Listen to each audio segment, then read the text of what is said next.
All right, well, welcome everybody. We're going to go ahead and get started. Thank you for joining us today for the 6th Annual Rogue Valley Emergency Resource Fair. I'm Carrie Turney-Ross, Adult Services Coordinator for Jackson County Library Services. And we are grateful to be able to host this year's virtual Rogue Valley Emergency Resource Fair. September is National Preparedness Month, and usually this event is held at the Rogue Valley Mall in September. Citizens of all ages attend to learn from our region's emergency entities.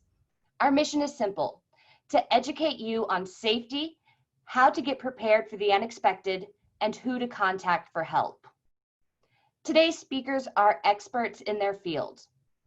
You will learn about pet safety and evacuation from Linda Bacon of Southern Oregon Emergency Aid, first aid from Mercy Flight's Explorers Post 131, earthquakes and emergency checklists from Eric Dittmer, Southern Oregon University Professor Emeritus of Geology, and fire safety. After each speaker, you will have a chance to ask the presenters questions. Please type your questions into the chat window. If time does not allow us to answer all of the questions, we will post the questions and answers on our website where you registered at jcls.org/emergency fair. In addition, we will be posting valuable resources, links in the chat on the side of the screen and on the website. Please save this chat so you can refer to them or share. So it's time to get Rogue ready. So let's get started with Linda Bacon from Southern Oregon Emergency Aid. Linda Bacon is, like I said, with Southern Oregon Emergency Aid, a nonprofit organization that helps transport and house animals during disasters. She and her trained volunteers work together with first responders and follows their lead. Linda, go ahead and take it away. All right, thank you. Thank you for having me here today. This is something I'm passionate about. 67% of animal owners will not evacuate without their animals. That's a huge number, and we try to alleviate the stress that goes along with where am I going to take my pets? Where is my horse going to go? Preparedness is the key word here. Most people think, oh, I'll just put my dog and my cat in my car and I'll go to a motel room. Well, that doesn't always work because the motels fill up fast. We have agencies that take pets, Rogue Valley Humane Society, Friends of the Animal Shelter. They find fosters many times to keep your pets safe during evacuations. But it really starts with the animal owner, large or small, domestic or exotic. When you hear that you're in an evacuation, even if it's level 1, which just wants you to be aware that something is happening, you need to make sure that you have vet records for your animal. You need to have a food supply, especially if an animal is on a special diet. We need to know that so that we can help you find your pet at, the best place to go, or your livestock.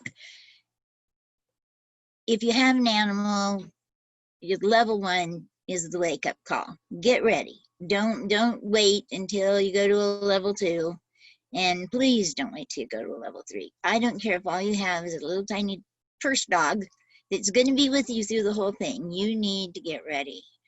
And like I said, you need vet records. You need written records. You need to have your pets ID'd, collars, chipped, anything that will protect you should that animal dart out of the car and not be there any longer for you. So that's the number 1 thing with pets. Make sure you're licensed. Make sure your information's there. Special food, medicine, it's just like for a human. You have to have everything that animal's going to need. So we say level 1, get it together. And then level 2 is a little bit scarier because that's when we recommend livestock be evacuated. And that's a whole nother ball game. You've got people who wait too long and turn their animals out, which is really dangerous because most people don't close the barn doors or close the stall, and the animal run right back in there and stay there.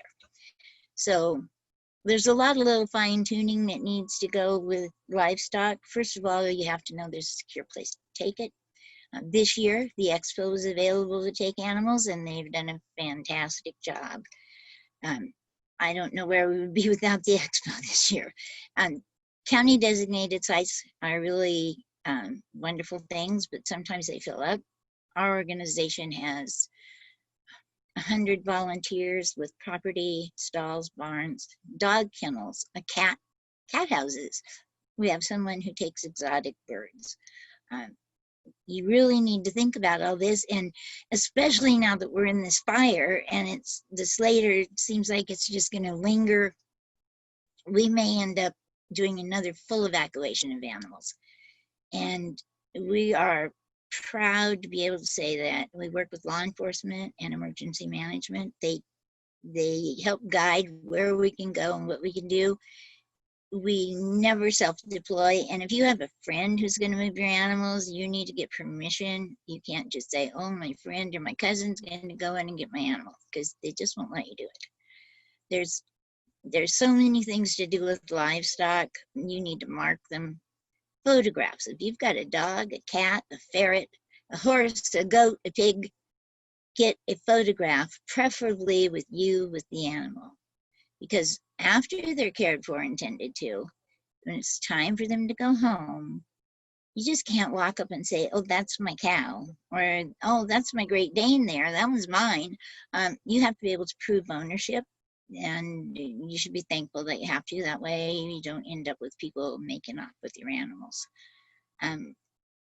There's just so many steps that you need to take, and go bags for your animals, just like go bags for your humans. It's vital. We have evacuated hundreds of animals out of the local fires this year.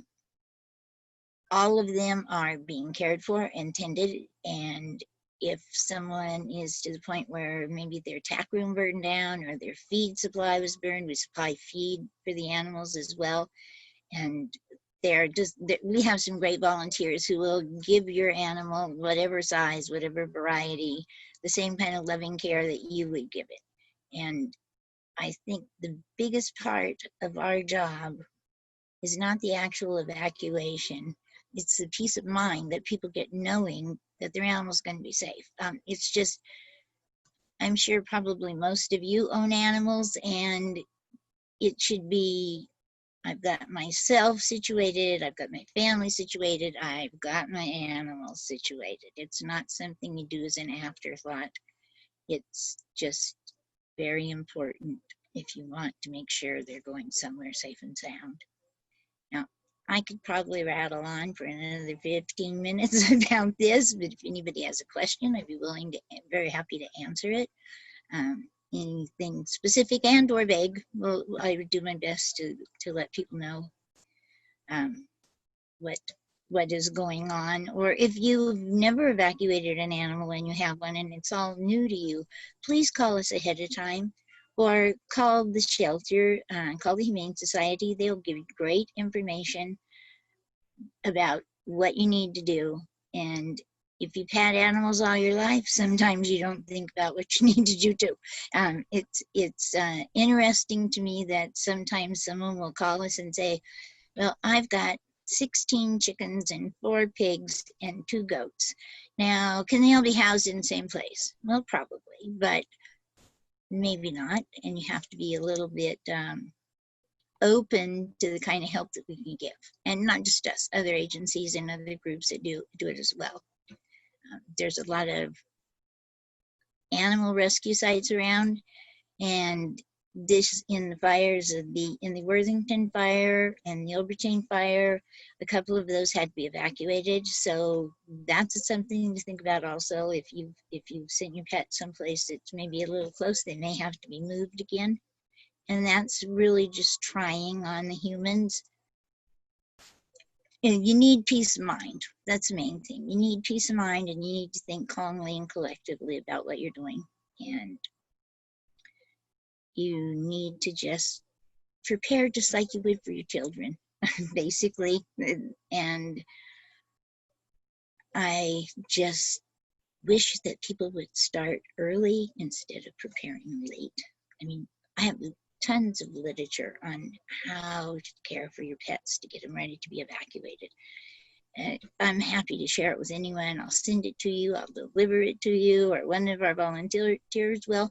You need to educate yourselves about your animals, large or small. You just need to really educate yourself about what's the best way to handle them being evacuated and taken care of without any hesitation, because when that evacuation level jumps up higher, your heart starts racing, and you're going to forget things if you haven't prepared ahead of time. So that would be my message. Start early, follow through, do practice runs. Does your dog hate going in a crate? You better figure out how to get him in there. Same thing with the horse. If your horse doesn't load, we can't move them. So it's all preparation. I mean, and it truly is. It's all preparation, and you can do that in the off season, and then when time comes, then you're ready to go. It's just that simple. Prepare ahead of time. And as far as animal preparation goes, our group is a good place to go. There are other places to go. If you know anyone who does animal rescue, talk with them about what you need to do. Call your local shelter, your humane society, and they'll be glad to help you. So Linda, we do have a few questions coming in here. All right. Robert asks, will your volunteers go into homes to get animals when you receive a call? If we have permission from the homeowner to go in, yes, we will. And we will, of course, notify law enforcement that we are going to do that. All right. And then when evacuating cats, how do you handle the litter box? That question's from Melissa.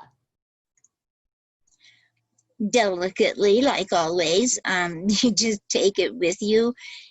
Most places where cats are housed, they're put in separate rooms so they can have freedom out of their crate.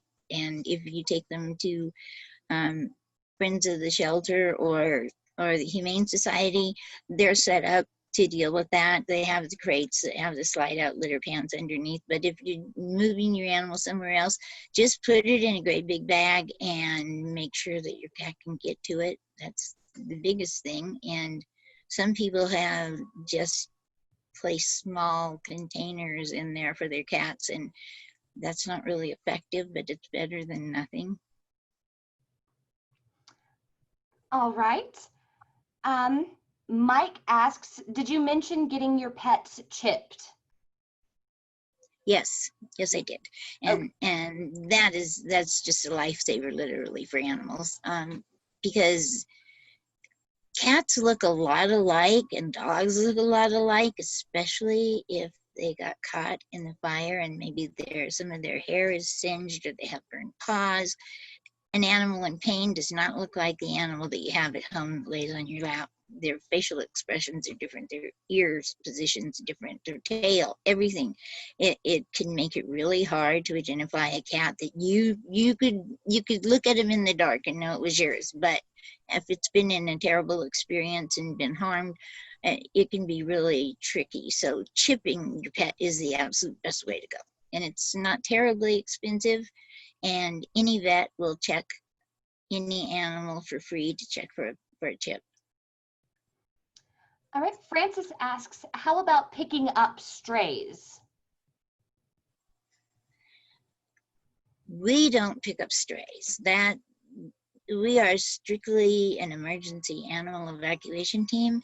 Animal control is who you want to call, but if you see a stray and it's in danger and you decide to pick it up, call the shelter, let them know you have it. If you can, take a picture of the pet, either turn it in to the shelter, or if you want to take care of it yourself in the meantime, make sure you get a picture out there so people know, let them know where you found the animal. Sometimes that's the only thing that can happen. Animal control can be overwhelmed during these kind of events. And so if you have found an animal, first and foremost, call the shelters and let them know you found it. If you don't want to house it yourself, they'll take it in for you. And we're very fortunate here with our shelters in Southern Oregon. Their euthanization rate is very low. They are committed to finding these animals homes. So if you found a stray and it wasn't claimed, but you turned it in the animal shelter, down here they're going to work really, really hard to find that animal a new home.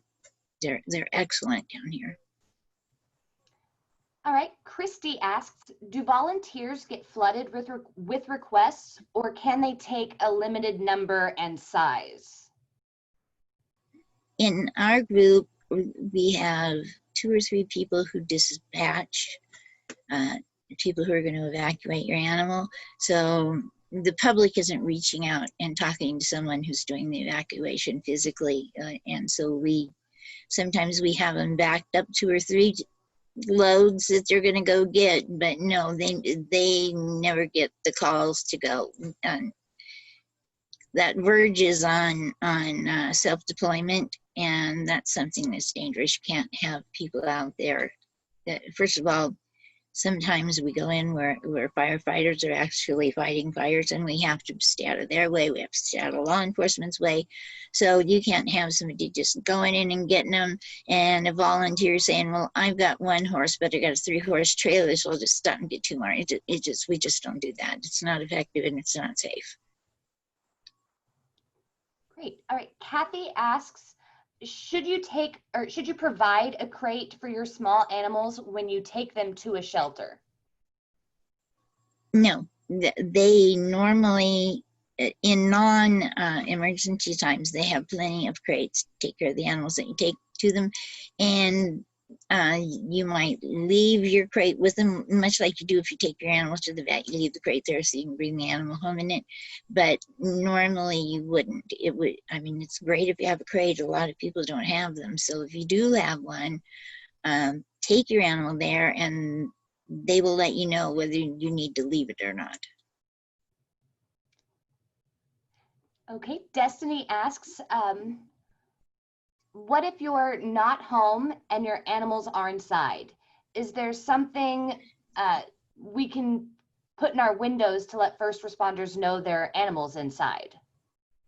Yes, there are 2 or 3 versions I've seen. There are a little sticker, a cling sticker that goes on your front window, or if you have a glass door, your front door, and it says cats and dogs on it and has a place to put a number. Like you've got 3 cats and 4 dogs, you can put it right on there and they will know. And if your house is in danger, they will most certainly get them out, and they'll call us or someone else to come and get them. And that's one of the best things you can do if you're at work, is to have that information right there in front of your house, because there's no way to know unless you put a sticker up or a sign up. I have one on my front window and I have one on my back door because it's glass door, so I could have one there also. And I don't have to worry that no one's going to know my animals are home alone. It just takes care of the whole problem. All right. We have a question from Paluca. If needed, who could take in a cockatoo? We have a woman who actually does cockatoo rescue, parrot. She has several varieties of parrots, and she is excellent, and she will take your cockatoo and make sure it remains safe. She has several of them of her own, and she does a little quarantine to make sure that your bird's healthy, and then she lets it be in the same room as the other one so that it has company. They tend to like company. Birds need a flock, and so we do have someone who has never turned one down so far. She's set up, she has outdoor aviaries, indoor. It's bird paradise, actually. So, if you ever have a problem, just call. We've got someone for you to take them to. All right. Destiny asks, this is going back to the stickers for the window. Where can I get the stickers? Well, Greater Good, and what is the name of it? Greater Good, the animal. Okay, now you're gonna make me read something here. The animal rescue site. If you don't go there already, it's a site where you click. It doesn't cost you anything, and it provides feed for animals, and they sell them on their site. And I just saw them locally. I think it's one of the fire division, one of the fire divisions in Ashland, I think, had a sign up about those. But Greater Good, the animal rescue site's good, and they're reasonably priced, and they get them to you pretty fast. Okay, Christy asks, how does one become a foster? Well, if she's asking how do you become someone who shelters an animal during a disaster, that's different than becoming a foster for an agency. To be a foster through the shelter, like when kitten season happens several times a year, or to be a foster that maybe the shelter would call you. You apply through those. Through us, if you want to shelter an animal during a disaster, we have an application form on our site, and it's very simple. Gives us all the information we need to know about you, and then we contact you, do a little vetting to make sure you're a good match for our organization and what we do. And after that, you just wait till we have something where we need your services. Like right now, we probably have animals at, I would say, 20 different sites. Sites away from the fairgrounds is open and the expo's open, but we still have animals housed privately. And if you're interested in doing that, just fill out an application. And I just gotta take the opportunity to say that we have marvelous volunteers in this group. They are dedicated to saving animals and getting them out and taking care of them until they go home. So we're very fortunate about that. And if you ever want to join our group, you can go that way to temporary foster. But if you want to do foster, just the day in, day out foster without a disaster, get in touch with the shelter or the Humane Society. All right, I don't see any other questions coming in right now. Okay. So we will move on to the next portion of the Emergency Resource Fair. All right, so Mercy Flight's Explorer Post 131 is comprised of youth between the ages of 16 and 21 and receive training and experience in emergency medical services, or EMS. Explorers are medically trained and are used at events and during disasters. Today, they will teach us about safety and how to stop the bleed. All right, perfect. Thank you very much. So my name is William Schmidt. I'm the emergency preparedness educator for Asante and one of the professional advisors for the Mercy Flights Explorers. And then behind me, I have Dylan, who is one of our explorers, who is actually just actively involved in staffing the medical support at the fairgrounds for the evacuation center. So today we're going to go over Stop the Bleed and something that you can put in your disaster kits to be able to prevent blood loss from an injured person or even blood loss from yourself or your family. So we'll go through a little bit of a PowerPoint presentation. It actually is a program that was designed by Department of Homeland Security and a few trauma agencies that looked at bleeding and blood loss in events, mass casualty incidents, and disasters. And they really pushed to have some type of program out there, much like CPR campaigns that the American Heart Association does, to be able to prevent blood loss in the event of a disaster, or just simply driving down the road and you see someone that maybe crashed on their bicycle and has bleeding. And so you can use these tools to be able to help them and potentially help save a life. So we'll go ahead and share the screen and jump into the chat here real quick.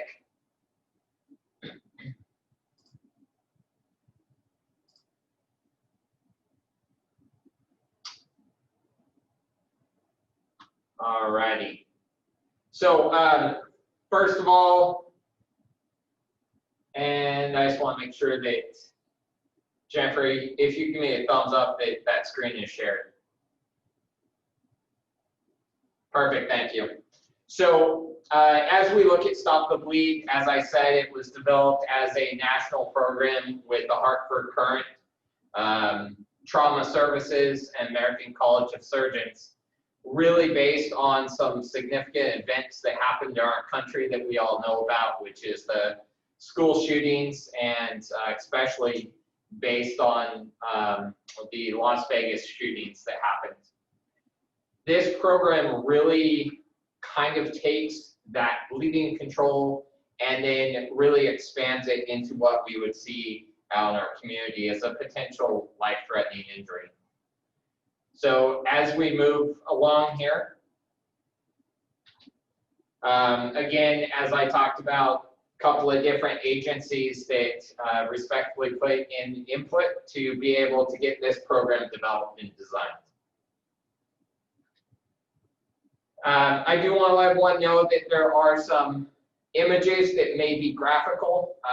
They are not very graphical, but there is a little image that is of a bleeding limb. So just to let you know, if you do not deal well with graphical images, I'll let you know before that image comes up.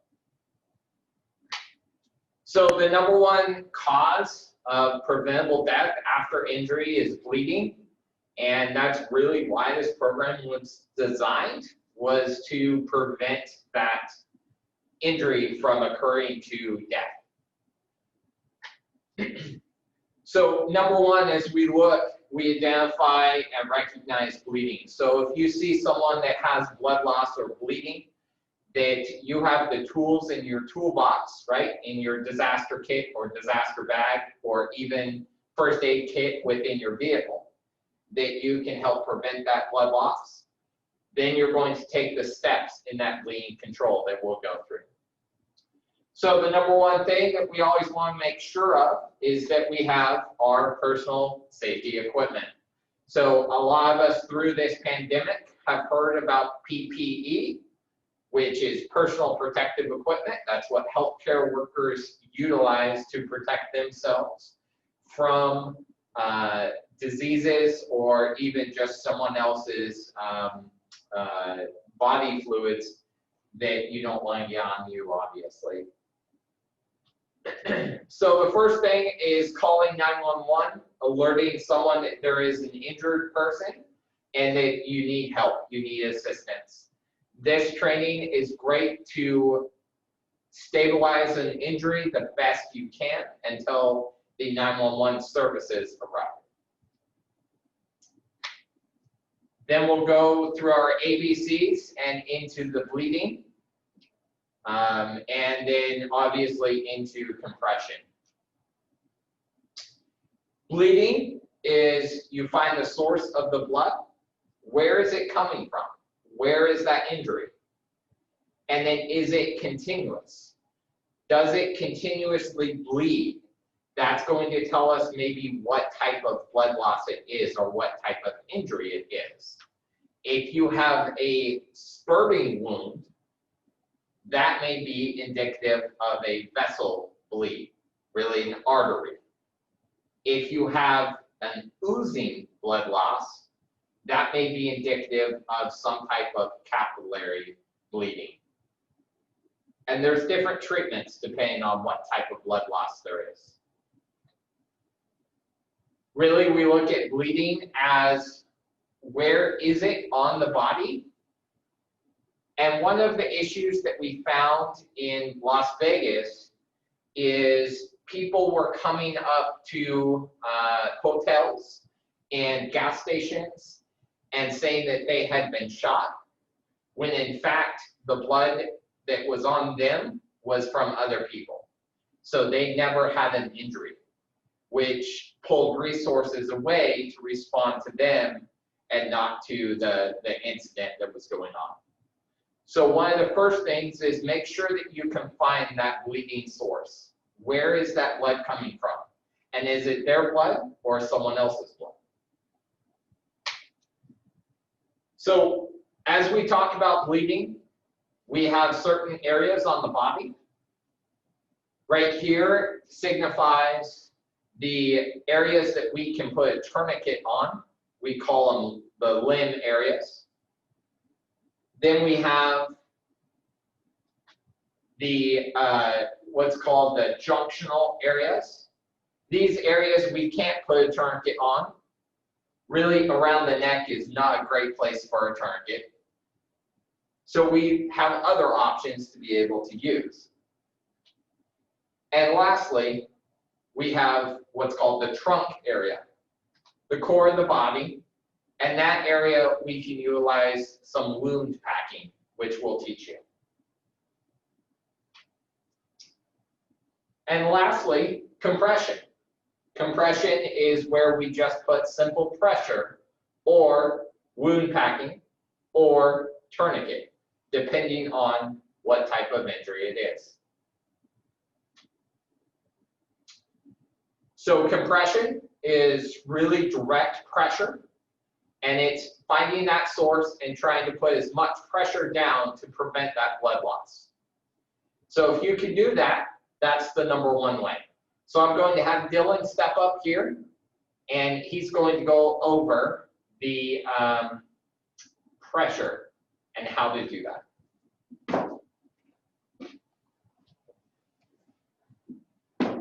Hello, everyone. So when you have a wound that's bleeding pretty severely, like the one that we've simulated on this training appendage, you're going to want to put direct pressure on the wound, just like Will was saying there. I'm going to put on my gloves because I don't want to catch any sort of bloodborne pathogens.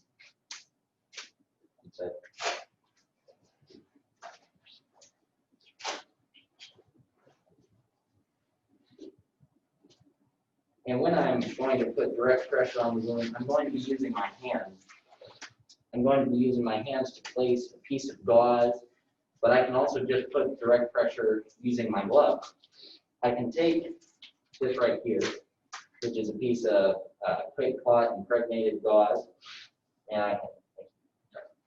I find the wound that's bleeding, and I clamp down on that very hard with the gauze.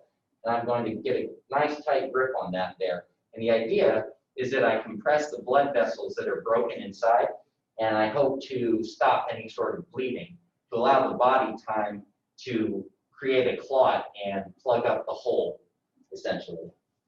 And I can secure this so that I have direct pressure on the wound even after I let go by taking a sterile dressing and wrapping it tightly around the wound in a very quick manner. Would you like me to finish wrapping that up? Okay. So we'll wait there. Remember, you're going to grip that nice and tight, and you're not going to let go until you have a tight dressing to replace your hand on there. Otherwise, the bleeding can resume. Thank you. Perfect. Thanks. All right, great. So that was direct pressure and controlling that bleeding. So this is really our first step in medicine to prevent blood loss, is that direct pressure. Sometimes it will work for us, depending on what the blood loss is, and sometimes it won't. If we have a wound that's much bigger, for instance, we'll go over a hole in someone. So that may be a stabbing wound or a stick that got stuck into the body somewhere, a gunshot wound, things that we look at as major blood loss. We're going to go over how to treat those. Now, I will warn you that this is maybe a little icky, let's say, gross. You're going to actually pack into the person's body cavity. So in the leg, we'll show you how to pack in to that wound. Remember that as you're going through this process, if you're doing this on somebody, you're doing this to save their life. So if you don't pack into the wound with your gauze or what tools you have available, they could potentially die. so that grossness goes away a little and the adrenaline takes over. So let me jump back here to the slideshow and we will continue working through. All right, so compression, packing, you can see up here in the top, the one with the A bite and the green check mark, that's really what you want to do. You see that what Dylan tossed was the pressure on the wound, and that's fine if we're trying to compress those vessels. But sometimes those broken vessels are too large for us to compress. And it creates cavity, which you see down here in B, and it's going to continue to bleed and bleed and bleed. So what we want to do is pack that gauze into that wound to be able to stop that blood loss and prevent that bleeding and hopefully prevent that death.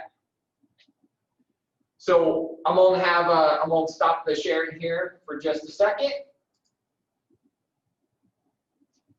And you guys jumped interpreters on me, I love it. We're going to go ahead and have Dylan come up and show us how to pack this wound with some gauze. This could really, again, remember, this is life-saving. So you can do this measure with anything that you have available.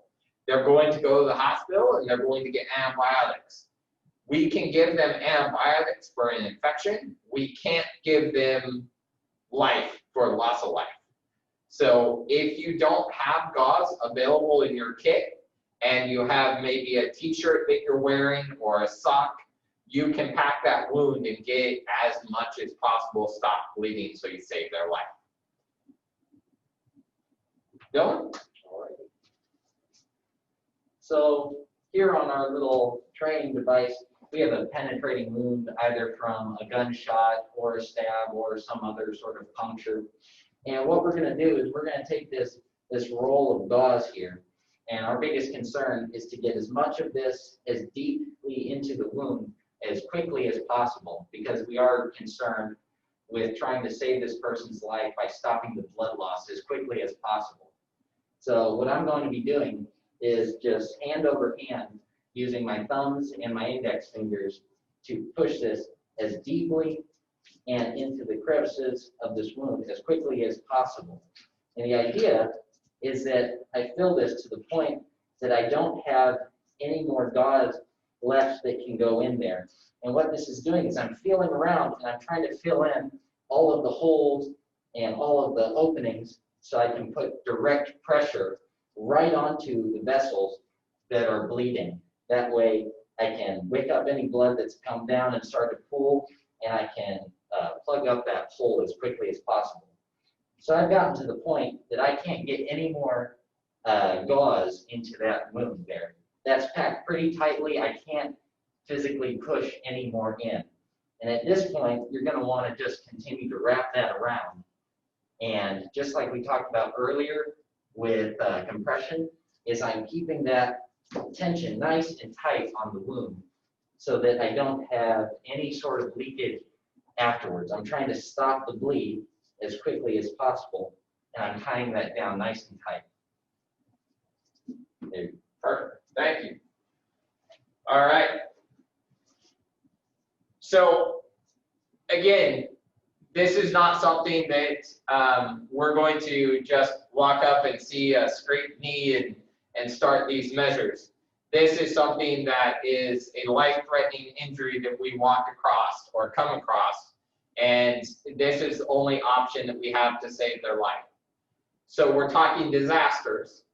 We may be in a situation where a building has collapsed around us, or the roads are not accessible to get to the hospital, or the fire department and ambulance are responding to other calls and it's taking them a little bit to get to you. And you have a chance or an opportunity to utilize the tools in your kit to be able to stop that bleeding from happening and hopefully prevent that death, so that once the ambulance does get there or once the hospital is accessible or you're found. Maybe you're out hiking somewhere 2 days away from help. This is something that can save that life. The last thing that we're going to go through is tourniquet use. So tourniquet use is going to be how we utilize a tourniquet that we can find in our kit or in our vehicle or somewhere around to be able to prevent that blood loss. Tourniquet used to be the absolute last option. We used to not even talk about it in EMS until you did everything else. However, we found in trauma studies that tourniquet use is actually a preventative for blood loss. And it does not necessarily cause that death to that limb. The story used to be that if you put a tourniquet on, you were going to potentially lose that leg or arm that you put the tourniquet on. That's not being seen anymore. We see the reality of the numbers that within the 2 to 4 to 6 hour time range, you don't see any major injuries coming into the hospital from tourniquet use. Now that's coming from the battlefield and our soldiers being saved with tourniquets. And so that education and practice has then been turned into the civilian world to where we're able to educate to you guys now. So let me go back to sharing my screen. We're going to go through a couple more PowerPoints here.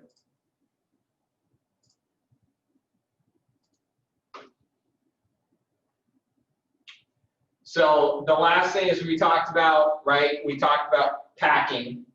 And if we remember our diagrams, we can see here that our junctional areas, our trunk areas, we may utilize packing, or we may utilize direct pressure. The diagram with the blue circles is the area that we can utilize tourniquets. So let's talk about tourniquets. Tourniquets are a compression. We want to do approximately 2 to 3 inches above the site of the injury. So if the bleeding is, let's say, on your lower arm, you want to do about 2 to 3 inches above. However, if that lands on your elbow, don't place it on your elbow, place it above your elbow. Don't remove a tourniquet. Once you have a tourniquet on, keep it on. You can use a second tourniquet if the first one isn't quite stopping the bleeding enough. But don't ever remove a tourniquet from somebody because you think the bleeding may be stopped.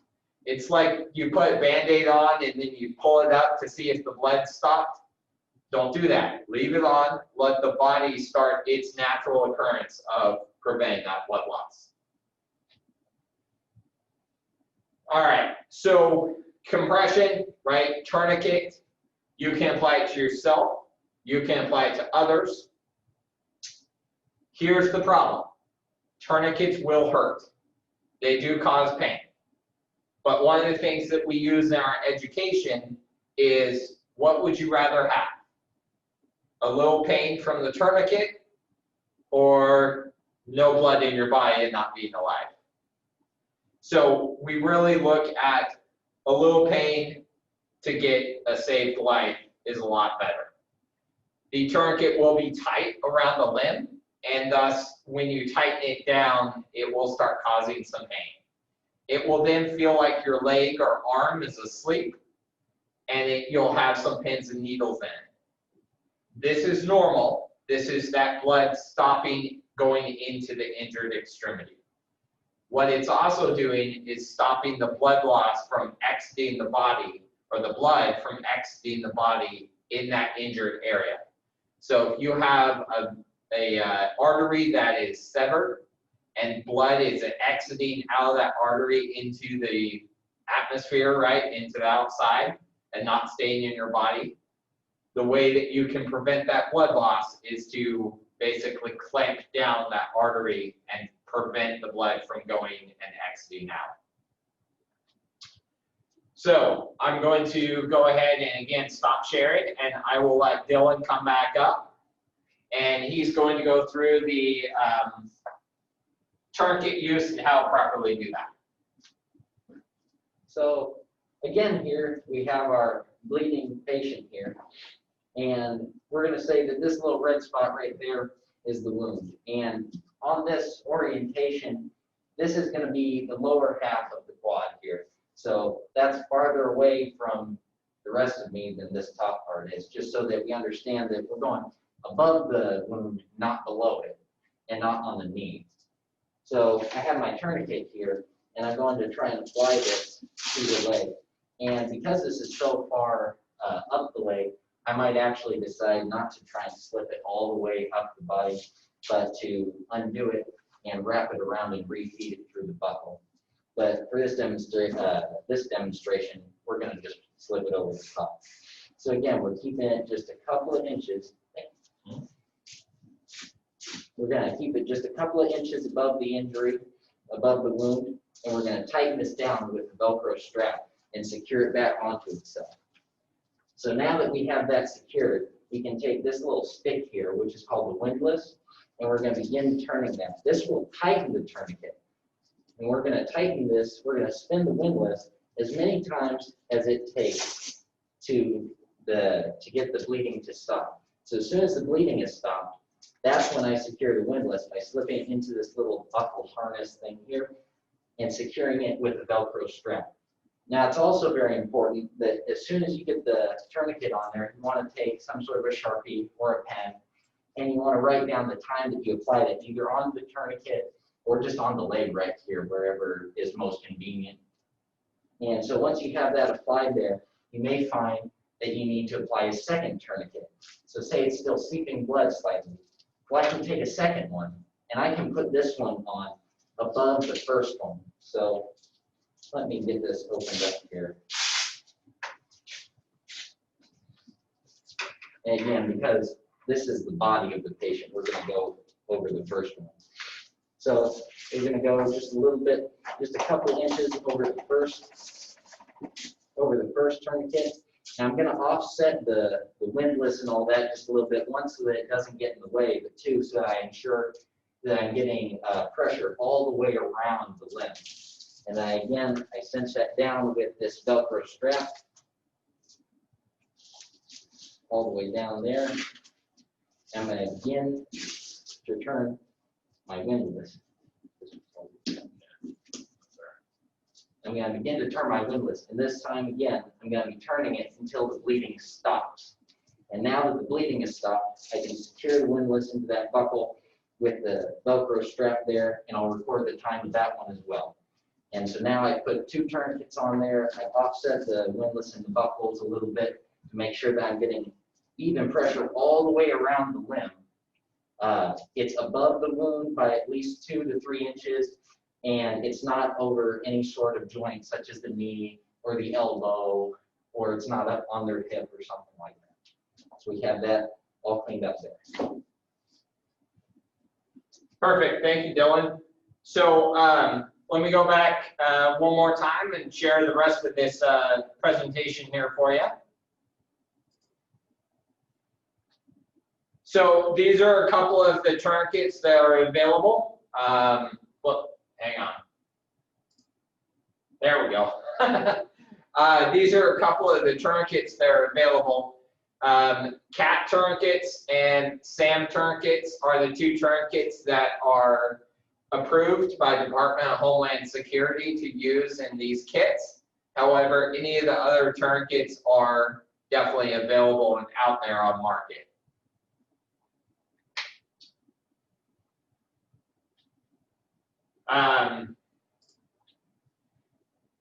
So a couple of kits will have some chest seals. These are really for medical responders to use. So if you're not properly trained in the wound or how to utilize them, really just direct pressure until someone medically trained is there. If you want more information about bleeding control or stop the bleed, you can go to these sites, bleedingcontrol.org, or stopthebleed.org. So really, in summary, it's personal safety, your ABCs of bleeding, alert 911, find bleeding, compress or wound pack, or apply a tourniquet, and then wait for help to arrive. So that's really where we're looking at as far as bleeding control goes and to prevent or stop the bleeding from happening. These kits, the commercial grade kits, are available online. You can find them at different sites. Once we get out of the COVID pandemic and start opening back up our gift shops in our hospitals at Asante, we do have those kits available to purchase. But unfortunately, right now, with the pandemic, we don't have those kits available. So I think that just about wraps up our portion, and we're ready for any questions. Thank you very much, Dylan and William. I do want to make an announcement that 5 lucky people who registered for this program will win a Stop the Bleed kit. We have several other raffle prizes that we will be, I'll show you all later at the end of the program. But 5 people who registered will be getting one of those kits. So now you know how to use it. So I have one question here from Francis. How do you manage pain during bleeding and packing and when you're taking care of someone who's bleeding? Yeah, absolutely, Francis. So that is a great question. Unfortunately for the layperson, which is in the education world, what we address as people that are non-medically trained, there's not much that you can do to be able to prevent pain or to help manage pain. In the medical services, we do give pain medication to help offset some of that pain that's caused. Primarily, our body works off of adrenaline, and in these types of situations, a lot of times your adrenaline is running very high, and so you don't notice the pain as much. Secondarily, you'll also, once the wound is managed by a couple of these principles, some of that initial pain will start getting better. Funny enough, it sounds crazy, but it does actually happen. All right, Camille asks, if you don't have a proper tourniquet, what might be used? Yeah, so the Department of Homeland Security and Stop the Bleed program don't advise on any of the home-style tourniquets. However, again, if the person's bleeding, you gotta do something to save their life. So really what you wanna look for is something that's wide enough and strong enough to handle the pressure that you'll put on. So a lot of people say belts or shoelaces. Shoelaces are too skinny. They don't provide enough coverage, and thus they won't actually prevent the blood loss, and they could cause a lot of damage. Belts, a lot of belts, if you use like leather, they're not rated to have that much pressure put on them. So one of the things that we look at is a lot of times sweatshirts, if you put kind of a windlass style in them. So you put a sweatshirt around the leg, you wrap the sweatshirt around a rod or rebar or something that's laying around that's really strong, and you start tightening that down. That works pretty well. You can do a couple other things, but ultimately if a belt is all you have and you don't have anything else, try it, and hopefully it will at least prevent the blood loss some until medical services arrive. All right, John Bergendahl, the question you typed in, I'm not quite understanding what it is you're asking. So if you don't mind kind of clarifying your question, that will help me ask them so they can answer it. And if anybody else has questions, now is the time to ask. So you can put that in the chat.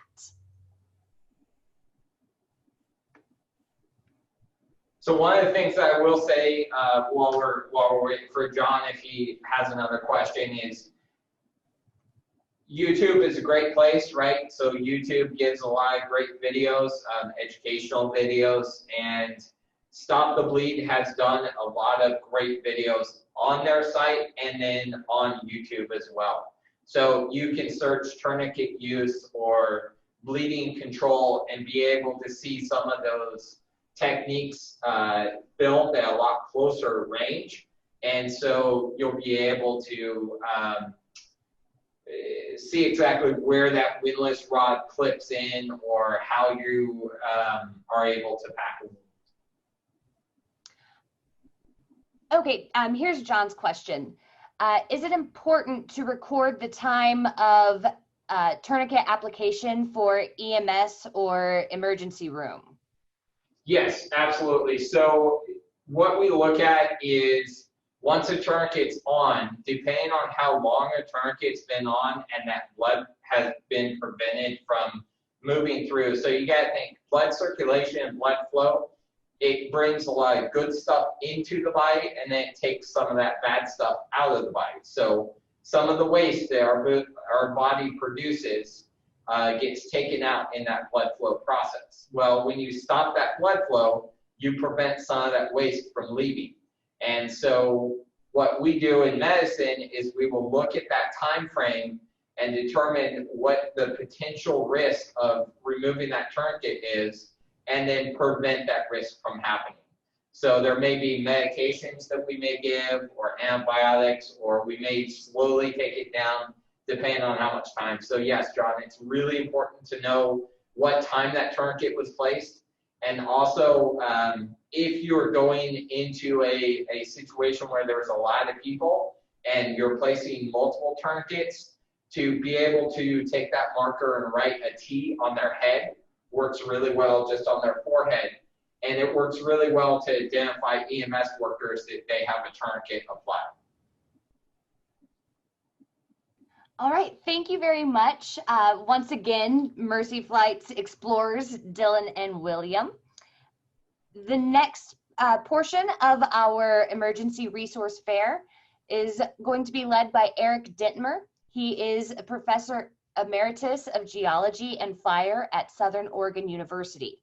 He's an expert on earthquakes and how to prepare in case an earthquake strikes. He will cover both earthquakes and an emergency checklist. Thank you, Carrie. Yes, this is a preparation emphasis presentation. You know, I give earthquake talks that are longer, that talks about, you know, the actual potential for earthquakes and what to do before, during, and after. This situation here, thanks to the library offering this system, this presentation, is for emphasizing preparedness. Now, you probably have all heard of the Cascadia subduction zone, 700 miles of two plates colliding, and we are basically the first generation to recognize just how serious it is, magnitudes 8 or 9, and the fact that shaking will be severe and last not just the 15 seconds of Loma Prieta, but 3, 4, 5 minutes as this subduction zone fault unzips. So we had a taste of this with our recent tragedy with our fires. And my thoughts go out to those folks who have lost everything and have a traumatic experience. However, that experience, when it asks you to be prepared to leave your home, includes a list of what are you going to take. Well, the process of preparation is before an earthquake, which we expect 1 chance in 3 in maybe the next 50 years. Before, in preparation, having an earthquake kit. I'll go over that excellent list that the library is providing us. Unlike the fire and having emergency alerts on the phone so that you can evacuate. An earthquake may not be noticed until the first shaking, sharp shaking of a P wave. Sometime after that, seconds or even minutes, the S wave might come, depending on how far away you are from the epicenter of the rupture. In our case, the preparation involves situational awareness. Where are you in the home, at work, in a car, shopping? Where is your family? Likely pretty well spread out. And so preparation, significant action is communication, talking to your family about this possibility, what they're going to do in various situations. And if you were fortunate and everybody's at home, everybody should know the safe areas of the home, the hazardous areas of the home, under chandeliers and glass sliding doors and heavy objects at the top of shelves, television sets, refrigerators, they're on rollers and they will move. So thinking about hazards, you also think about safe areas. The main safe action is drop, cover, and hold. You may not think about drop. It may just happen to you because of ground shaking. But you know where the dining room table is. You know where to get close to a counter or to roll over off of your bed. Doorways are no longer recommended, by the way. Anytime you're with people, there's not enough doorways, and you may not know that it's a bearing wall anyway. So thinking about what are you and your family going to do, then know your exits from wherever you are. Think about where you would congregate after the shaking stops and you checked yourself to make sure that you're okay and not bleeding, and thank you Mercy Flights for that action. So you're okay to help others. Well, now you're thinking, oh my gosh, you've got adrenaline going. You're thinking, okay, what's my plan? What's my plan? And the plan includes, where are you going to congregate? For us at our house, we're on a cul-de-sac, and that's where my family and our neighbors are going to gather. You can do this with your neighbors, by the way. You don't have to limit it to your family and significant others. So in the preparation emphasis of these presentations, the plan is covered in detail with a handout that I have distributed through the Jackson County Library Services. It's about a 4-page handout, which I've recently updated, but it's organized by before, during, and after, and then considerably after. When we started this, it was have enough materials for 72 hours. Not the case anymore. Think of the state's mantra of 2 weeks ready. And 2 weeks of what? We take so many things for granted as we live in our apartment or homes. Water, power, sewer, communication phones. Chances are that none of that will be accessible to you. And so if this earthquake happens when it's dark, having flashlights in every room,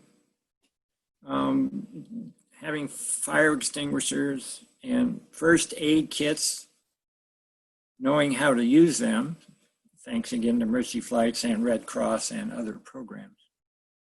So you need to know how to use a fire extinguisher, by the way. They're not all the same.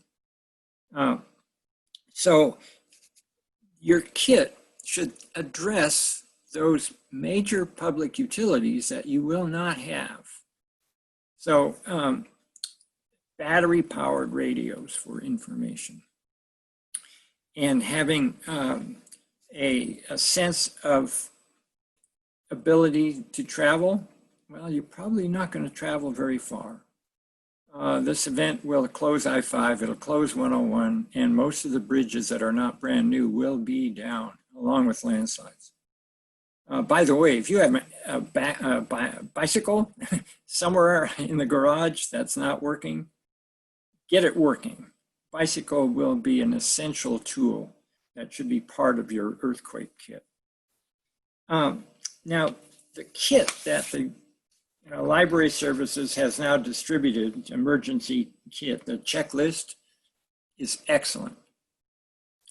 By the way, the handout that I've provided to the library includes many resources such as Red Cross and Oregon Emergency Management, Department of Geology and Mineral Industries, U.S. Geological Survey, Federal Emergency Management.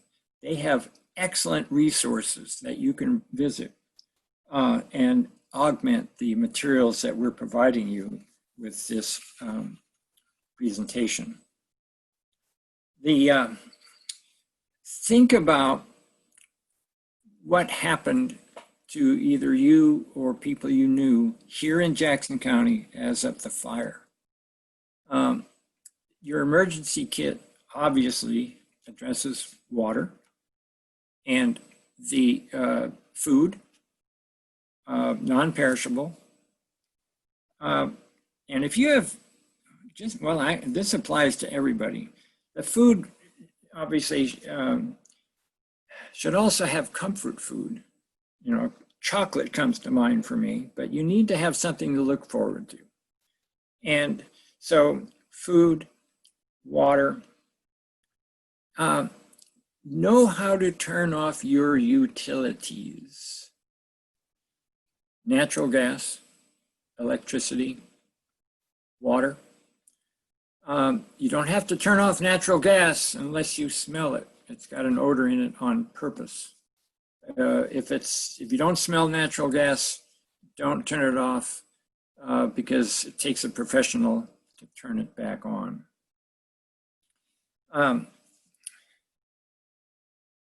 There's a multi-tool you can get that allows you to do lots of different types of actions. Everything that needs a battery should have extra batteries.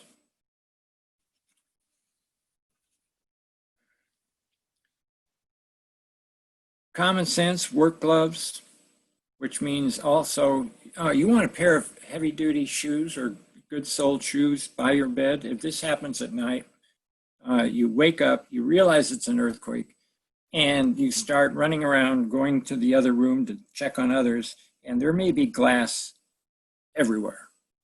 You won't know you're being cut because you are so full of adrenaline and hyper. So shoes by the bed is critically important. So you should have time to find the safest place in the house and drop, cover, and hold.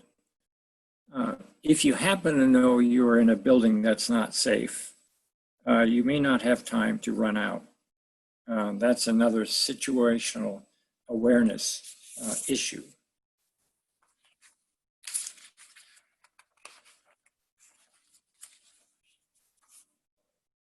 You can add latches to your cabinets. The situation in 1993 was a student in my class experienced the two 1993 Klamath Falls earthquakes, and I asked her to describe what she did. And she says, well, I kind of just stood there waiting to see how big this is going to be. My brother said, way cool. My father swore. My mother ran into the kitchen to try to hold the cupboard doors closed. And my youngest brother in kindergarten dove under the coffee table. Well, that's a lesson on what not to do except for the kindergarten kid. Get to your shelter and drop cover and hold on. By the way, that table that you're under will move. It'll protect you from the chandelier above it, but the table will move. So yeah, do not run outside. If you're in a car, pull over, but not under power lines and not under bridges or anything else that could, trees that could fall on the car. Your communication, your landlines seem to be more resilient than your cell phones. Cell phones will be overtaxed. In fact, I think this happened Tuesday night this week when everybody's trying to call each other about, are you going to evacuate or you're not? Are you going to take your cat? Checking on others that were in the red zone and others that were not. The emergency alert system that the county uses also, connects to your cell phone if you have signed up. So the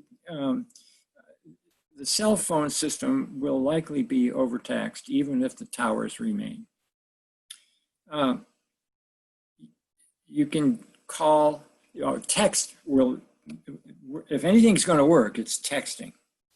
Also have a phone number out of the area. Ours is in San Diego, where you can call them once. It seems that you can get out of the impact area easier than any calls within our earthquake zone. So that way people and friends across the country can call that one person, and you save a lot of efforts to communicate and not use up a dial tone. Do not call locally unless you have an emergency. You're trying to save that important connection as much as you can for others. So in your emergency kit, first aid kit, of course, water. And replace the water every 6 months. If you don't know about the quality of the water supply, 8 drops of bleach per gallon. Also, you can get something called a life straw. The Bimart, maybe Blackbird has them, which does a very good job of filtering. And there's various sizes of filter. Life straw is probably for one person or 1 or 2 people only. But think about water resources close to you, the back of the toilet. The water heater is typically 50 gallons. And that process, you will suddenly realize just how significant water is to your life. Those of you who haul water because your well isn't very good, you already know that. And maybe you already have a large supply of water if and when this happens. Medicines. This list from Jackson County, or Library Services, mentions medicines, but we all have different medical needs. So you want to go through this list that they've provided and personalize it for your situation. I have a medicine that I need to take every day, and it's hard to get ahead. I'd like to have a couple months of reserve. Well, you may not be able to do that without paying for it yourself. You're in good terms with your family physicians.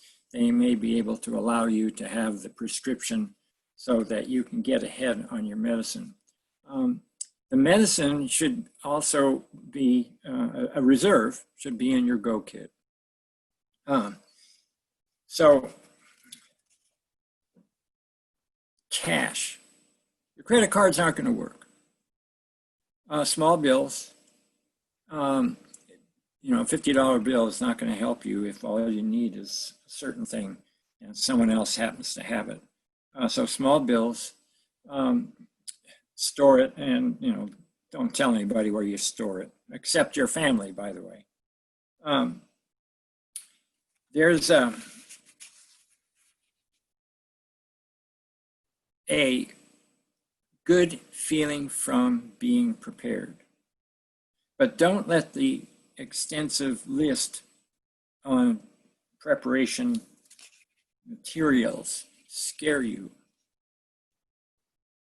you can do this a little at a time. A few extra cans of food as you go shopping.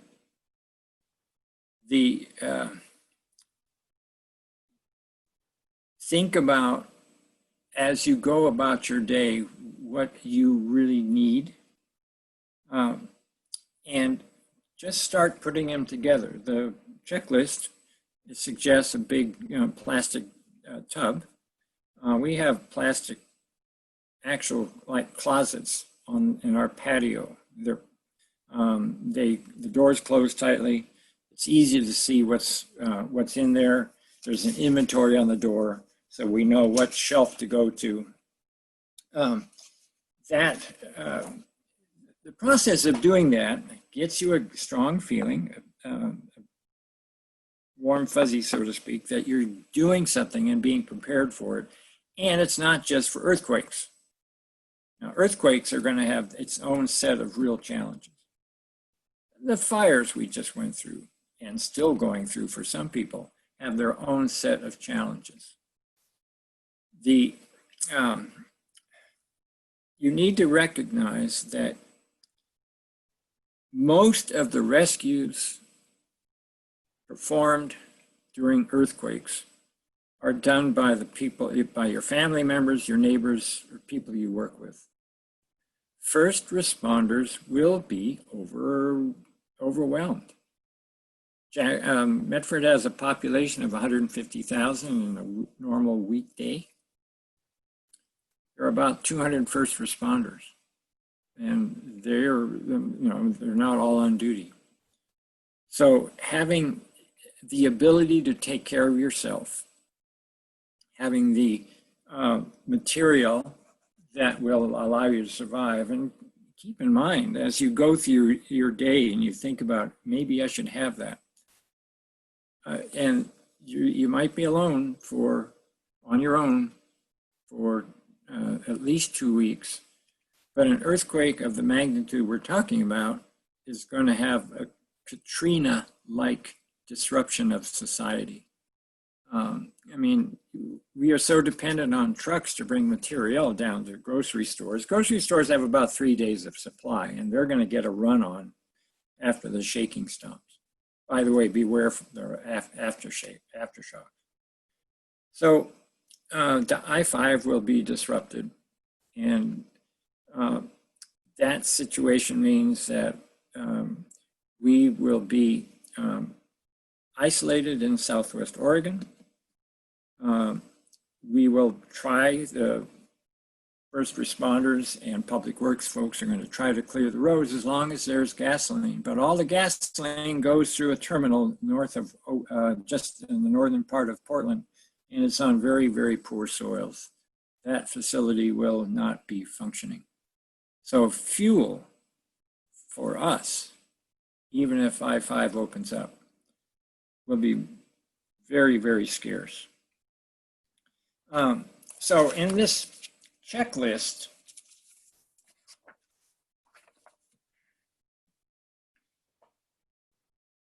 what are you going to take to keep with you? We just talked about pets being evacuated, and the idea of having your picture with your pet is excellent, but they may just leave. They may be so frightened that to be reunited with them, having a picture of you and your pet is great. So plastic sheeting, change of clothes. There's not a very good chance that this kind of a disaster is going to happen in the spring and fall when the temperature is conducive to taking care of yourself outside. Wintertime, having extra clothes, blankets. In the summer, how are you going to keep yourself out of the sun? If you're in a single family dwelling, chances are it'll survive pretty well. It may be knocked off its foundation if it's older, let's say older than 1992. But you can exit it.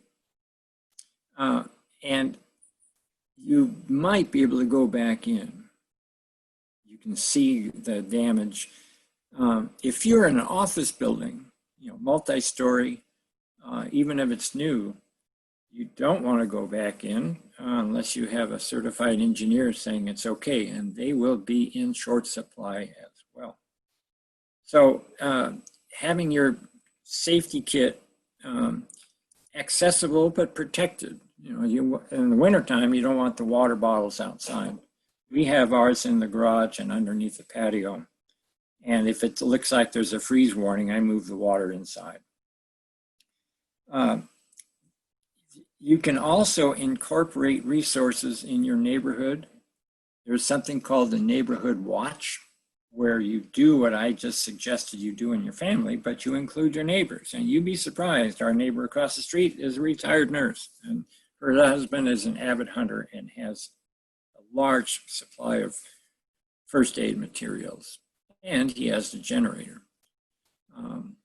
Having a solar powered, even a small solar powered unit to charge your cell phone, it's easy, it's relatively inexpensive. There are a myriad of kits out there for first aid kits. You can custom make your own. And so thinking about and brainstorming with others what you would need. The only other thing that I have not touched on as I wrap up this section are people with disabilities. And it's hard to drop, cover, and hold with a walker or a wheelchair. The recommendation is simply to put the brakes on the wheelchair, cover your head. Walker, try to get it as stable as possible, but if it falls over and you fall over with it, the walker may be the only way you can get yourself up again. Again, if you're severely injured, dial 911. But you can sign up for senior and disability services so that the first responders know that you have disabilities. It's automatic, and I can give you a phone number afterwards if you'd like. So at that point, I think I'm going to end. I want to thank Jackson County Library Services for this checklist and for coordinating this, and I'll be happy to answer questions. All right, thank you very much, Eric. We do have a few questions here. So Jeannie asks, how soon do they think a significant earthquake is possible? They've checked earthquake history for 10,000 years based on sediment patterns on and offshore. And they found that there was about 41 of those earthquakes in that period of time, which means they're about 250 to 350 years apart. The last one was January 26, 1700. That's why we are concerned about it. That's why research is trying to pinpoint. You can't predict earthquakes, unfortunately, but the research is going into trying to pinpoint that better. But one chance in 3 in the next 50 years, maybe your lifetime, but certainly your children's lifetime. And we're the first generation to know that, and we're the first generation that need to deal with it. Good question. All right, Destiny asks, what if you don't have anything to get under? Get close to a bearing wall. That's an outside wall, away from windows. If you're in the bedroom, getting down next to the bed, so the bed might absorb anything that's falling, and take that huge picture away from the head of the bed, put it somewhere else. All right, Destiny also asks, how long can you store gasoline? Whoa, good question. It's harder now with that biofuels that are part of gasoline. I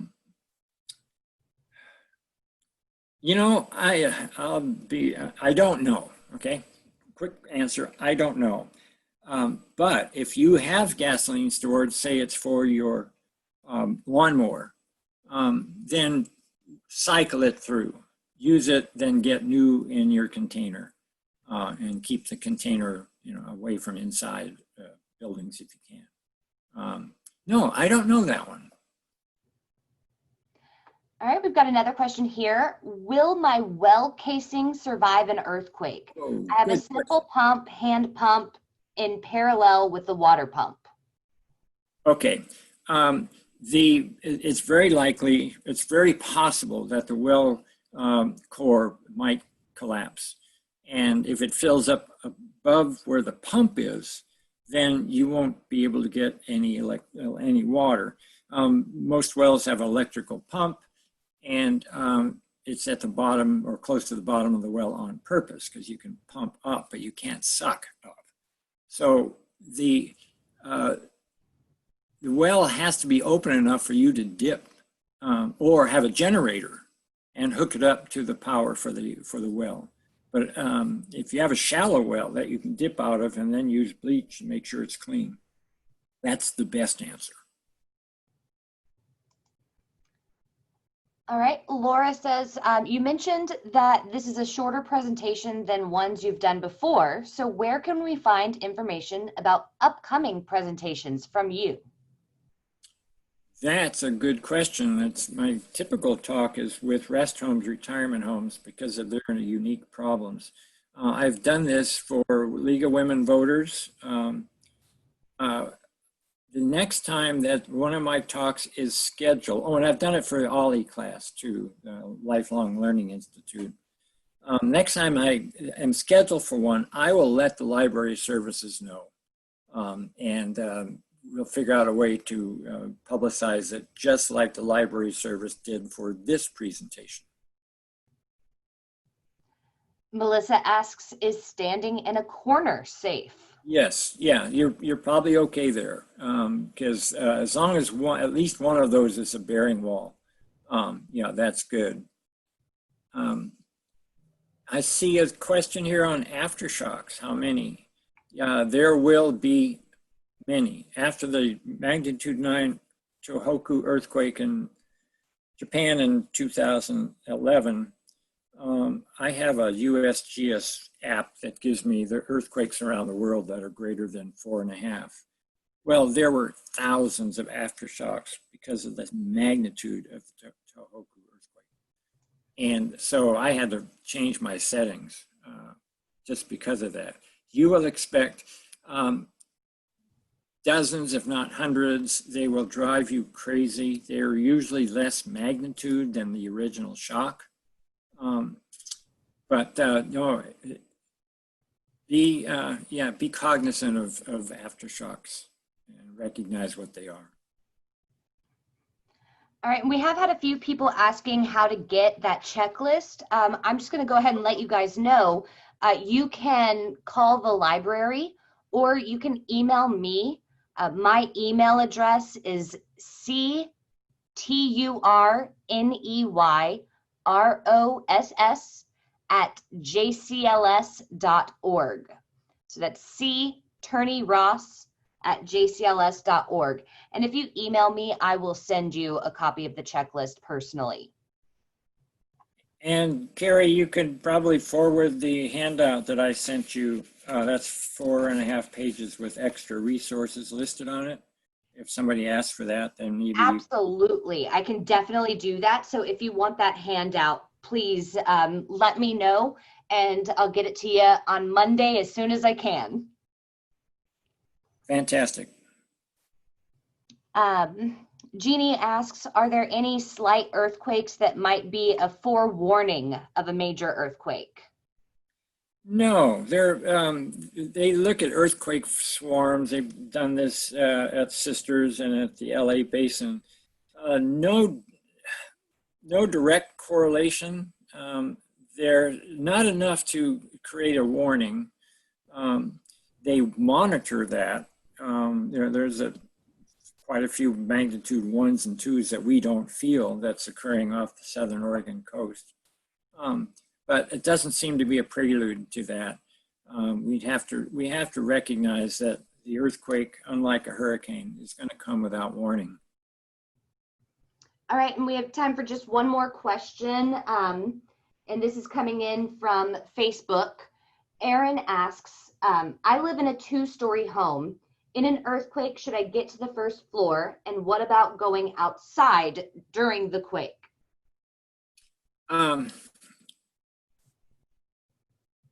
Assuming it's a wood frame home, drop covering and holding on where you are.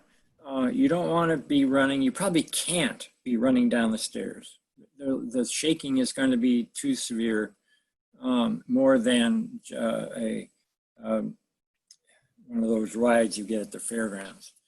And certainly down the stairs is kind of a dangerous trip. So drop covering and hold, next to the bed, whatever you have. You've already determined the safe areas in each room of your house and which ones are not. So don't count on moving. The only thing I can say, though, if you're a mother and your kids are down the hall, all bets are off. I bet you're going to go as much as you can. But it's, and certainly running out of the building is not safe. The chimneys are a problem because they're not resilient like wood. Chimneys will crack and break, and you certainly don't want it to fall on you as you're going out the main door. So. All right. So now, one second. Thank you so much, Eric, for talking to us about earthquakes and our checklist. We're going to take these. Oh, go ahead. I see one additional question. I can give it really quickly. Oh, okay. Yes. How do you enroll in senior disability services? This is that service I offered. It's at the Rogue Valley Council of Governments. That's 664-6674. And say, I'd like to sign up for the disability notice, and they'll direct you to the right person. All right, well, thank you very much, Eric. We have just a few more moments left, and I'm going to share a few quick videos. As our state and local region are experiencing widespread fire events, Deputy Fire Marshal Samantha Metheny is unable to be with us today. So we will provide these 3 short videos to summarize the essential things you need to know.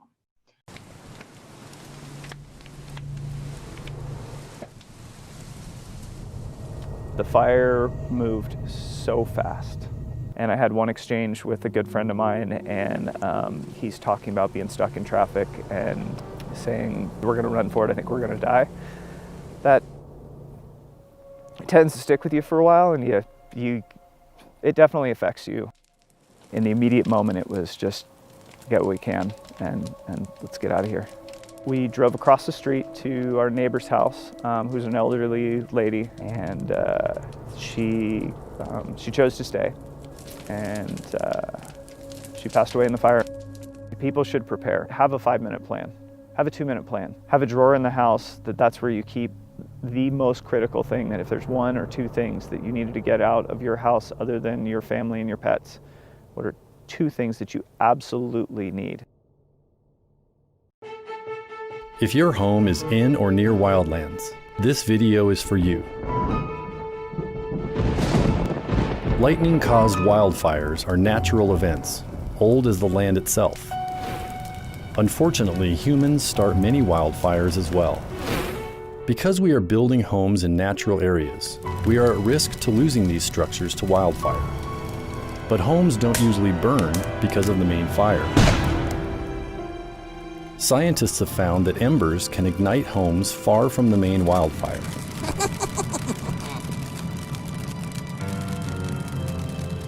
Embers can fly up to a mile, landing on roofs or other flammable materials. Flame-resistant roofing materials can prevent embers from igniting your home. Rain gutters could offer a bed of fuel for a rogue ember. But a well-kept gutter will expire burning embers. Embers can also land inside open areas, such as attic vents. Proper screening of these openings will ensure that embers are blocked out. Embers landing near the foundation of your home can start a burn there too.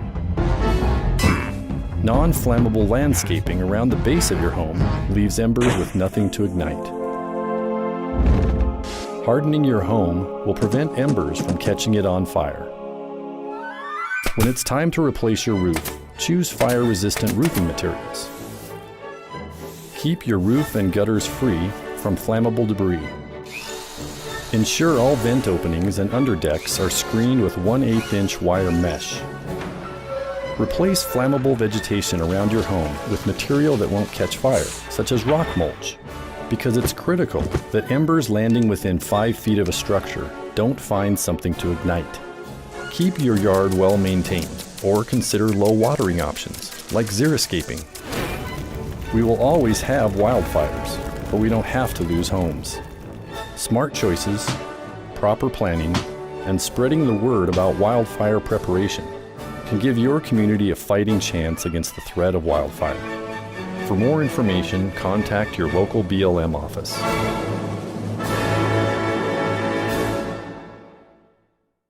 When the fire starts, the flames spread, and things start burning to the ground, you'll ask yourself, how prepared or unprepared are you? Have you trimmed the trees, picked up the leaves, and cleared all the flammable debris? Did you clear a zone at least 30 feet from your home? It's best to work in unity with your entire community. Is your emergency supply kit packed? Are your documents safe? Does your family have a plan and know what to do? Because when the flames come your way, you need to be ready. Stay informed. Check for updates. And if you're told to go, grab your bags and hit the road. Don't dilly-dally or waste any time. Your life could be on the line. Now, if the fire gets near, try not to panic. Do not be frantic. Go as low as you can, covering your mouth and nose. Once the flames are out and the smoke disappears, do not go home until you hear the all clear. When it's time to clean up, put on some gloves, a mask, and long sleeves. It's a good idea, most definitely. So before the fire starts, the flames spread, and things start burning to the ground, get prepared. Make a plan. Practice what you know, because a wildfire can happen anytime, anywhere, even close to home. Get started today. Go to ready.gov/prepare. All right. Thank you so much, everyone, for joining us today.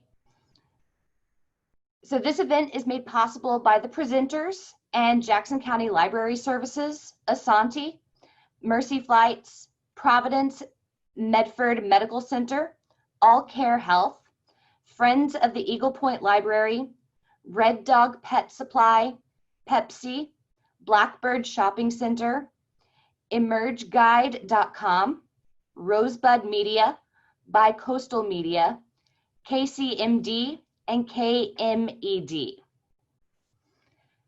Thank you everyone for joining us today, and I hope you all have a safe and happy weekend.